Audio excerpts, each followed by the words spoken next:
e falando aí de irrigação, de água, de frio, enfim, são realidades completamente diferentes. É o Brasil bem diferente mesmo. São vários Brasis, né, como fala. E como sugestão, para a gente falar um pouco, né, de alternativas para a seca, a gente não poderia deixar de dar ênfase à palma forrageira, que eu, eu acredito que a gente não pode falar em pecuária no semiárido, no Nordeste, especialmente no semiárido, se não tiver o componente palma forrageira. Eu acho que ficam sistemas muito vulneráveis, tratando-se das nossas condições, né, dafoclimáticas. Então, eu vou passar para aqui um pouco desse dia a dia nosso, do que a gente vem vivenciando. Bom, eu acredito que muita gente, né, quando assiste televisão, que não conhece a realidade do Nordeste, ou que conhece o Nordeste apenas na faixa litorânea, e aí conhece mais o Nordeste pelos meios de comunicação, né, pelos jornais, enfim, deve se imaginar como que alguém produz na região seca, no semiárido, numa região que não chove, enfim. Então, essa pergunta ela fica, né, até mesmo para a gente. Como viabilizar essa pecuária, seja ela corte ou leite, na região semiárida? Então, para quem não conhece, a gente tem uma das regiões semiáridas mais populosas do mundo, e algo que chama a atenção, além de todos os estados do Nordeste estar inserido nessa, né, parte, ter a maior parte dela na região semiárida, ainda aí o norte de Minas, mas o grande desafio para a gente, quanto técnicos e também para as instituições de pesquisa, é desenvolver ferramentas que viabilizem a pecuária nessas regiões, se dá principalmente por uma característica, né, bem peculiar nossa, que é o regime pluviométrico. Norma característica abaixo de 700 milímetros, na grande maioria na faixa de 500 milímetros abaixo, mal distribuído, ou seja, muito concentrado ao longo do período chuvoso, que gira em torno de 3, 4 meses de chuva no ano, e principalmente por caracterizar propriedades de pequeno porte. O segundo dado recente, né, o último censo, agora em 2017, dos estabelecimentos rurais no semiárido, a propriedade média, o professor Fernando apresentou os dados médios das propriedades por regiões, mas a propriedade média do semiárido ela está na faixa de 29 hectares. Se a gente pega Alagoas, que é o estado que a gente trabalha já há muito tempo, há um bom tempo lá, que é o estado que a propriedade a menor propriedade, né, do semiárido, tem 11 hectares. Então, como que viabiliza sistemas de produção, como viabiliza as propriedades, os produtores em áreas tão pequenas com essas adversidades? Eu comecei a atuar em 2008, logo após me formei. Em 2010 eu fui morar em Alagoas, e aí a gente começou a ter registro começar as propriedades a fazer registro de pluviosidade. Esses dados é que a gente vem acumulando aí ao longo dos anos, de propriedades no semiárido, e a maioria delas em Alagoas, mas a gente vê nesse histórico aí de 10 anos, né, então de 2010 até 2019, em 2010 foi um extremo de 950 milímetros, 2011 570, e daí nós tivemos uma série histórica de seca de 5 anos com pluviosidade a menos de 400 milímetros no ano inteiro. Se a gente coloca aí dias de chuva acima de 10 milímetros, a gente teve anos que choveu 15 dias no ano. Então, uma irregularidade muito grande, né? Chuvas muito concentradas. Tem algumas regiões que 200, 150, 120 milímetros foi uma única chuva numa noite. Então, isso é uma variação muito grande. E aí é um desafio para a gente, exatamente, produzir alguma coisa que dê sustentabilidade aos sistemas de produção, né? E aí vem, naturalmente, a palma forrageira, né? É uma cultura que como eu falei, diante dessas adversidades, eu não consigo enxergar a pecuária de forma sustentável no semiárido sem esse componente. E aí a pessoa, diante disso, por que plantar a palma, né? Então, por que a gente vai plantar a palma? Uma cultura que ela até já vem se espalhando aí pelo Brasil afora. Mas, assim, quais são as vantagens que eu tenho né, no cultivo, no plantio da palma?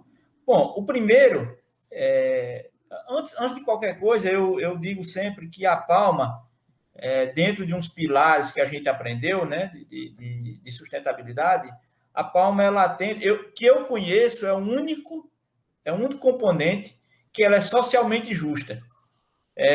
Porque ela é possível de se produzir por qualquer produtor, por qualquer nível tecnológico que ele tenha, porque a necessidade, a exigência dela é muito pouca, né? A gente, nesses anos todos que a gente trabalha aí, há mais de 12 anos, trabalhando na região semiárida e com palma, eu não conheço nenhum produtor que teve uma frustração de safra, vamos dizer assim, com palma. Não existe. Nos anos que teve menos de 300 milímetros em algumas regiões, mesmo assim a gente teve produtividades expressivas com a palma. Então, uma das vantagens, né, uma do porquê a gente defende o uso da palma, é que ela não precisa de armazenamento. Então, o campo é o local dela. Então, eu não preciso me preocupar com fenação, eu não preciso me preocupar com silagem, eu não preciso de infraestrutura para fazer armazenamento de comida. Então, isso já nos dá a gente sai na frente em relação a vários fatores, né, dentro de quando se fala em custo de produção.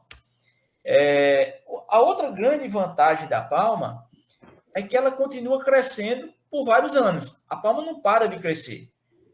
Se você planta a palma para colher com um ano, com 2 anos, ótimo. Se não colher, ela continua crescendo. Então, a gente tem palmais com 10 anos, que pessoas não cortaram, e ela está crescendo. Então, ela não chega, ela não tem esse ciclo de parar o crescimento. Ela está sempre crescendo. A outra grande vantagem dela, e aí é o grande diferencial, como eu coloquei, a gente está falando numa região que chove concentrado em torno de 3 meses por ano, nos anos muito bons, chove 4 meses por ano, com chuvas muito mal distribuídas, com chuvas que passam em algumas regiões com mais de 100 milímetros. Então, eu tenho poucas, eu não tenho essa regularidade como tem em algumas regiões, com aquele período chuvoso certinho, enfim. E aí a palma, por ela estar sempre crescendo e perene, qualquer nublou, a umidade do ar aumentou, ela já está aproveitando. Então, a gente tem essa vantagem, tanto que na pluviometria, onde a gente registra lá, quem controla, né, faz anotações de pluviosidade com aquela ficha padrão que vem, aqueles pluviômetros simples, tem lá um campo onde pede para informar quantos dias choveu acima de 10 milímetros, porque é o que representa para a maioria das culturas. Chuvas abaixo de 10 milímetros, praticamente ela não teria significado na agricultura. No entanto, para a palma, 1 milímetro, 2 milímetros, 3 milímetros, ela está aproveitando. Por isso, nenhuma outra cultura tem essa eficiência e esse aproveitamento que a palma ela tem. Né? A outra grande vantagem, né, que ela tem, que a gente fala muito no custo da proteína, fala muito no custo da soja, mas se a gente for olhar na dieta de uma vaca ou de um bovino de corte, um confinamento, enfim, o maior custo, na verdade, é energético. Porque quando você faz essa conta, né, proporcional, a energia que pesa no custo. É claro que o custo do ingrediente proteína o valor é superior, mas o custo geral da dieta, o energético, ele pesa mais. E a palma tem essa característica que tem um valor energético muito elevado. Então, a gente tem essa vantagem de ter uma planta que nos dá essa segurança, e com isso eu reduzo a necessidade de milho. É óbvio que para altas produções, vacas de altas lactações, eu não vou substituir jamais palma em 100% por milho, porque eu vou precisar de amido para fechar a dieta, mas a gente consegue reduzir significativo o custo final, né, da minha dieta quando eu tenho o componente palma. E aí, assim, a grande ferramenta ou a grande vantagem, né, para a região semiárida, dadas essas características, nós estamos falando aqui exatamente por ela armazenar uma grande quantidade de água. A gente brinca que a palma ela é um açude em pé, ou um açude aéreo. Se a gente está falando numa cultura que tem aí aproximadamente de 85% a 90% é água, porque ela vai ter em torno de 10% a 15%, dependendo da variedade de matéria seca. Então, nós estamos falando em 85%, no mínimo 85% de água numa planta. Com as produtividades que a gente alcança, vocês vão ver como a gente, que eu vou falar mais adiante, a gente tem... isso é muito, muito importante para quem está nessa região semiárida, né? Então, a outra grande vantagem dela é a alta digestibilidade da matéria seca. A palma praticamente não tem fibra efetiva, e aí, com isso, é um dos materiais mais digestíveis que a gente tem, né, em termos de volumoso. Aí vem um questionamento se é volumoso, se é concentrado, mas, enfim, a gente acaba falando que ela nem é volumoso, nem é concentrado, mas isso pouco importa. E aí, um outro ponto é a alta palatabilidade. Então, vocês imaginar em uma única planta ela agregar tantas características como essa, resiste a altas temperaturas, a falta de água, tem alto valor energético, armazena água, é altamente digestivo, é altamente palatável. Então, assim, é algo... Né? Ainda além de todos esses, é uma das plantas das plantas forrageiras que tem uma maior eficiência no uso da água, né? E aí, por ela ter uma característica, né, que ela é uma planta CAN, né, que é o metabolismo ácido das caçuláceas, eficiência no uso da água superior às plantas C3, a C4, ou seja, é muito superior ao uso de água quando comparado com gramíneas, comparado com leguminosas. E aí, professor Fernando, a quem eu aprendi a possibilidade de elevadas produtividades. Que aí, dependendo do manejo, né, que é dado para essa cultura, se a gente vai trabalhar com irrigação, se eu estou em áreas, né, um pouco mais com condições climáticas melhores, a gente está falando aí em produtividades que chega a 500 toneladas por ciclo. Por ciclo, nós estamos falando em ciclo de corte a cada 2 anos, que é o que eu uso mais, é o que eu tenho utilizado mais aqui, ciclo de corte a cada 2 anos. Mas, assim, a gente tem corte com um ano, o pessoal tem cortado com um ano, em algumas condições até menos da necessidade, às vezes irrigada, ou com 1 ano e meio, tem fazendas que cortam a cada 3 anos, enfim, existem alguns modelos de utilização dela, mas na média a gente tem feito corte a cada 2 anos, com produtividades aí tranquilo, chegando a 300 toneladas em sequeiro, e aí irrigada a gente consegue aí ultrapassar essas produtividades. E aí eu trago novamente esse gráfico para mostrar como que essa imagem daqui da foto, ela foi plantada em 2012, essa palma, 2012 para 2013. Então, nós estamos falando aí numa palma que, entre 2012 e 2014, choveu nessa propriedade em torno de menos de 350 milímetros, ao longo, né, a média anual durante o ciclo dessa palma. E aí, eu não sei, o professor André lembra, ele teve nessa área há uns anos atrás, e essa área ela produziu em 2 anos e 4 meses que ficou sem o produtor não necessitou, a gente chegou a quase 700 toneladas com essa pluviosidade. Então, veja como é fantástico a capacidade de produção dela, né? Então, assim, os fatores, né? A gente tem alguns fatores que interferem nessas produtividades, né? A gente tem a altitude, que tem interferência, a temperatura do dia, a temperatura da noite, a pluviosidade vai estar interferindo, o tipo de solo, a umidade relativa do ar. Então,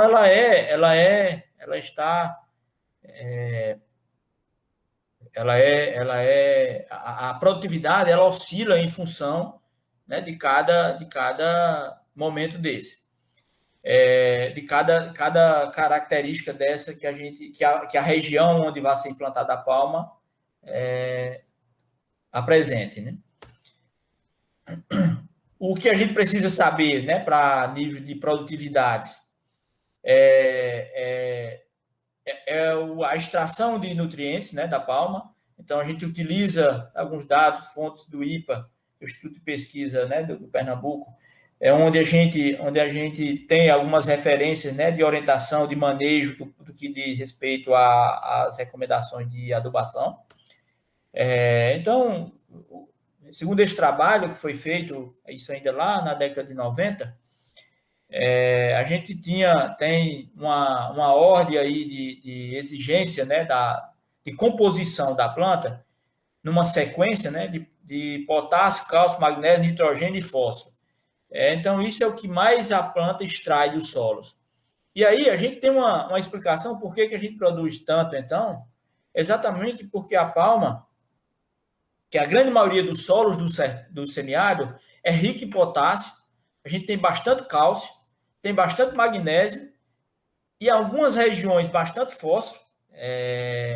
E aí o que nos resta suprir ela acaba sendo com fósforo, a depender de algumas regiões, e com nitrogênio, para que ela consiga expor aí o máximo do seu potencial, que a gente ainda não sabe qual é o potencial da palma.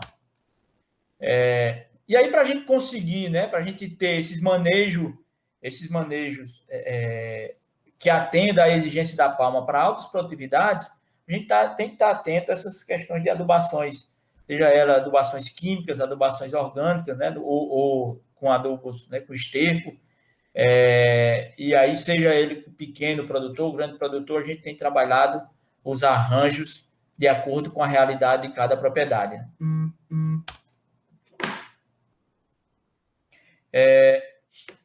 E aí entra essa questão da irrigação, que a gente, na verdade, nem fala que é uma irrigação, porque a quantidade de água é muito pouca que é colocada em algumas propriedades, né? Algumas regiões semiáridas, principalmente o que a gente chama de Alto Sertão, que são regiões do Ceará, do Alto Sertão do Pernambuco, Bahia, Alto Sertão de Alagoas, menos, mas em especial o sertão do Piauí, Piauí, Rio Grande do Norte, Ceará e Paraíba e Pernambuco, os Alto Sertão, que as noites são muito quentes, são quentes, então a palma acaba sofrendo um pouco mais, e algumas regiões adotaram o sistemas de irrigação diversas.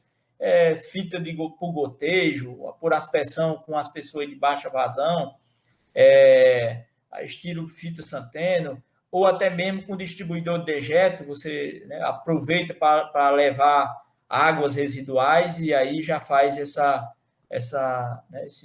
aplicação na lavoura. Um trabalho pioneiro, que é o que baseou, já tem vários trabalhos estudando a palma, mas o pioneiro que a gente tem como norte foi um trabalho feito pela equipe da EPARNE, aqui do Rio Grande do Norte, isso em 2010, salvo engano, pelo professor Alexandre, que ele né, fez o teste o desempenho da palma em alguns municípios aqui de bacia leiteira, né,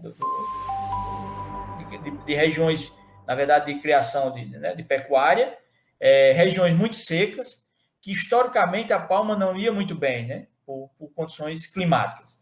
E aí foi feito um trabalho com irrigação, ou vamos chamar uma molhação nessas áreas, e o que foi identificado foi avaliado as duas variedades principais, a palma gigante e a palma miúda, e ele observou que alguns municípios, como Apodi, em cortes com 2 anos, a cada 2 anos, ela chegou a 500 toneladas, 400 toneladas, em uma região que antes a palma praticamente não produzia, porque era por conta da dificuldade, baixa pluviosidade, regiões muito quentes, e outros municípios como Cruzeta, com 2 anos, foi 215, 200, outro município, Pedro Avelino, ele conseguiu aí em torno de 200 toneladas.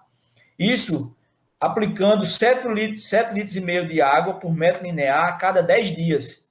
Então, veja que era uma necessidade muito, muito baixa da palma, né? Ainda nesse trabalho, ele testou frequências de irrigação, aí de 7 dias, 14 e 21, e não encontrou diferenças estatísticas na produtividade em tonelada por hectare aí, isso matéria natural, com esses intervalos. Então, significou dizer que, a depender da sua disponibilidade de água, se você fizer uma irrigação em algumas condições específicas, com 7 dias, com 15 dias, com 20 dias, ainda assim a palma vai estar se beneficiando dessas características, né, que ela tem de eficiência do uso da água. O grande gargalo da palma que a gente tem encontrado hoje é exatamente colheita e o transporte. Existe hoje já uma perspectiva de sair uma máquina, né, de ser desenvolvida, uma empresa está avaliando o estudo já está bem adiantado, a proposta é que talvez no próximo ano, início do próximo ano, já tenha essa máquina já disponibilizada no mercado, e que é o nosso sonho é que ela chegue, porque aí vai começar a viabilizar projetos, né, de maiores, que o grande gargalo que a gente conta exatamente é a colheita, que ainda é manual, inclusive hoje é das únicas atividades que a gente ainda faz manual, dependendo do tamanho da propriedade. A gente tem utilizado muito a mecanização para controle de ervas daninhas, controle de pragas e doenças, aplicações, né, diversas que for necessário, adubação, roço, enfim, tudo hoje já está praticamente mecanizado, de acordo com a propriedade. Agora, a colheita ainda é manual, e o transporte, que aí também, como eu corto manual, eu tenho que fazer todo esse carregamento ainda manual. Como o custo de produção até a colheita, a gente, em função da sua alta produtividade, a gente consegue diluir bastante, então eu consigo aí ainda ser uma cultura interessante, mesmo eu colhendo ela ainda manual, né? Algumas fazendas de porte maior, a gente tem adaptado, né, a colheita em volume maior. A gente tem fazenda hoje grandes que utiliza a palma com volume expressivo, 10 toneladas por dia, 15 toneladas por dia, então acaba o consumo sendo significativo. E aí a gente tem utilizado em algumas propriedades o uso de bags, e aí isso agilizou o processo de colheita, de carregamento da palma até chegar lá na boca da vaca.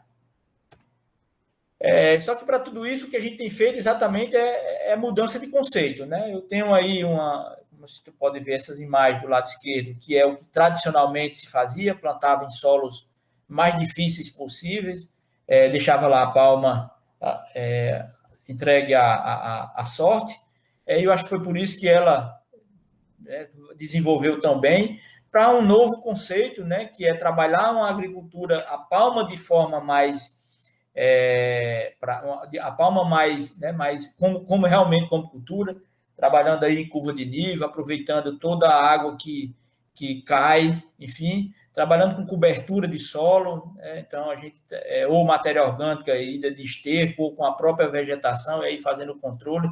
Eu tenho uma cobertura de solo muito, muito boa, estou botando aí matéria orgânica, estou melhorando infiltração, como a palma tem um sistema radicular muito superficial, essa cobertura reduz temperatura de solo e, consequentemente, melhora a eficiência e desempenho da cultura, né? Só mostrando isso, quando você sai de uma imagem dessa aqui, e aí a gente vem para a cobertura que a gente tem feito nos solos, através de roço ou controle das ervas daninhas, eu consigo manter esse solo protegido, principalmente as nossas chuvas são chuvas torrenciais, na grande parte da região semiárida, e aí isso eu minimizo o efeito de carregar a parte superficial de solo, né, de abrir, de acabar levando o maior patrimônio que a gente tem, que é o nosso solo, né? Aí, como o tema falava nessa questão de fibra, como eu falei, a palma ela não tem fibra efetiva, e aí eu preciso associar ela a uma fonte de fibra. E nós falando em semiárido, é muito arriscado eu depositar todas as fichas em culturas anuais do tipo produção de silagem de milho, cana, regiões muito, muito localizadas, muito específicas, em área que tem água, ou seja, milho é uma cultura muito arriscada.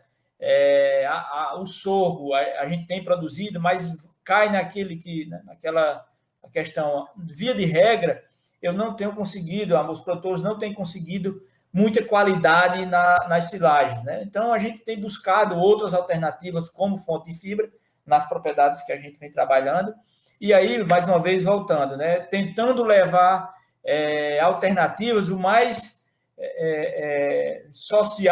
socialmente justa, mas onde que todo mundo tem acesso, que é ou a fenação, né, isso através, né, utilização ou pastagens nativas ou cultivadas, enfim, aqui é o búfalo, por exemplo, mas trabalhamos com urocroa, trabalhamos com maçai, que tem se dado muito bem na região seca, e aí você pode ensilar ou fenar esse material. Algumas propriedades a gente está fazendo pré-secado já, nas regiões próximas, como Alagoas, Pernambuco, que estão próximas aqui no Rio Grande do Norte, que tem a disponibilidade do bagaço de cana, ela tem ido muito bem, ou seja, eu trabalho com dois materiais, palma e bagaço de cana, que eu não preciso armazenar, fica o tempo todo aí a céu aberto. A palma eu posso colher, esperar aí e ficar com ela aqui nesse local até 15 dias, que ela não vai estar perdendo qualidade, enfim. E aí, ou no caso desses outros materiais, do feno, enfim. Eu trabalho com silagem, trabalho com feno, trabalho com bagaço de cana, isso vai depender da região, da propriedade, da disponibilidade do produtor, de fazer o que ele pode fazer. Então, para finalizar, né, quando a gente fala em planejamento de implantação de área de palma, manejo da palma para essas altas produtividades, ou para viabilizar essas pequenas propriedades do semiárido que eu citei, ou de pequeno, médio, grande, ou enfim, viabilizar a pecuária na região semiárida, a gente tem que estar sempre atento à escolha da área e não deixar naqueles piores áreas que era tradicionalmente.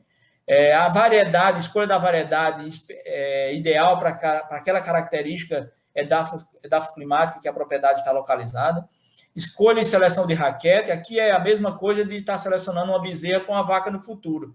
Então, a escolha da planta, a escolha da raquete que vai formar meu palmal é fundamental. Correções de solo, se for necessário, preparo de solo adequado, as adubações orgânico e mineral, essa relação aqui é o que tem conseguido fazer com que a palma exponha mais expresse mais seu potencial. Densidade de plantio, a gente tem trabalhado com 40 mil plantas até 60, 70 mil plantas por hectare, isso depende do manejo que vai ser adotado em cada fazenda.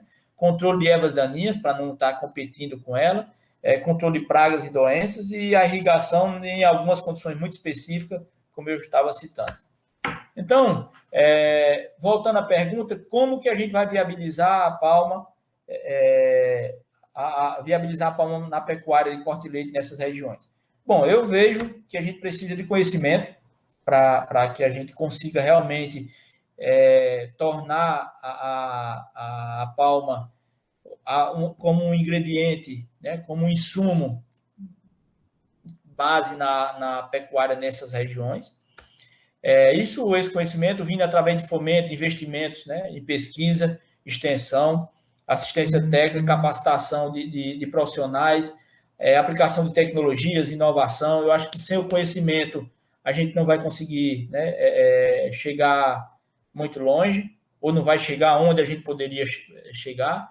A palma ela tem mais de 100 anos como uso na alimentação na região semiárida. Muito pouco foi estudado, pouco se sabe do potencial que ela tem. Algumas empresas, algumas instituições de pesquisa aqui do Nordeste têm estudou muito a palma, algumas muito do ponto de vista de alimentação de rebanho, muito pouco do ponto de vista agronômico. A gente não sabe qual é o potencial produtivo da palma, isso é um fato. As regiões vão trabalhando, os técnicos e produtores vão fazendo os testes e ela vai mostrando o seu potencial. Então, é essa mensagem aí que a gente deixa. Fica aí também o contato, mais uma vez o agradecimento pelo convite e estou à disposição sempre para contribuir aí com esse nosso semiárido e o Brasil como um todo. Valeu. Bacana, Sidney. Olha, estou impressionado com a quantidade de informação que a gente recebeu aí sobre palma forrageira. A gente aqui para o sul, no sudeste, não tem muito conhecimento dessa planta, mas os comentários no grupo lá do YouTube também são todos muito elogiosos ao seu trabalho, comentando também sobre a palma forrageira, muitos comentários aqui, o Antônio Santana,